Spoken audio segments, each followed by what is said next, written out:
Hello welcome back, स्वागत है आपका अपने यूट्यूब चैनल क्या कोचिंग सेंटर बाय सूरज सर। आज मैं कॉन्सेप्ट लेके आया ट्रेंगल यानी त्रिभुज। त्रिभुज होता क्या है इसके बारे में अगर जिक्र किया जाए तो एक सिंपल भाषा में कह सकते हैं कि तीन भुजाओं से घिरी आकृति को, बंद आकृति को हम क्या कहते हैं? त्रिभुज कहते हैं। यानी अगर हिंदी में लिखना है तो लिख सकते हैं कि तीन भुजाओं से घिरी बंद आकृति को, बंद यानी खुला हुआ नहीं, बंद आकृति को हम क्या कहते हैं? त्रिभुज कहते हैं। अब कह जानना है त्रिभुज कहते हैं। अब ये जानते हैं कि त्रिभुज के गुणों को जानते हैं कि त्रिभुज के मतलब जो त्रिभुज होता है इसको दो भाग में बांटा गया है। यानी यह जो त्रिभुज है इसको दो आधारों से इसको विभक्त किया जाता है।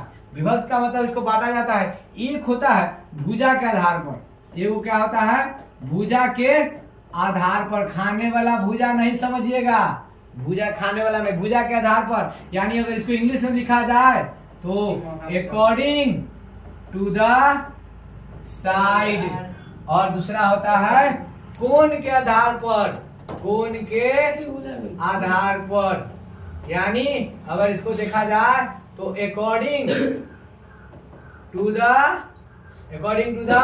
एंगल, यानी कहने का मतलब है कि भुजा के आधार पर, कोण के आधार पर। यह त्रिभुज कोण के आधार पर जो अंदर में बनता है इसी को कोण कहते हैं। और त्रिभुज के तीनों कोणों का योग कितना डिग्री होता है? 180 डिग्री होता है। वह त्रिभुज किसी भी प्रकार का हो, अगर इंटरनल पे हो तो हमको मानना है कि तीनों भुजाओं का जोड़ जो होता है वह 180 डिग्री होता है। अगर मान लेते हैं, अगर आपको एक सीधा समझिएगा, मान लेते हैं 50 है या 60 है, अगर इसको एंगल का वैल्यू पता नहीं तब समझ लीजिए क्या कि 50 जोड़ 60 क्या लिखेंगे जो 180 होगा। यानी कहने का मतलब हुआ कि 180 माइनस क्या कर देंगे? 110, यानी 70 डिग्री। यहाँ वाला जो वैल्यू होगा वो 70 डिग्री का होगा।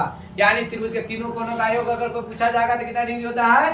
180 डिग्री होता है। ठीक है, यानी त्रिभुज के तीनों कोणों का योग, एक सिंपल सवाल, 180 डिग्री का होता है। ठीक है, चलिए आप इसको नोट डाउन कर लीजिए।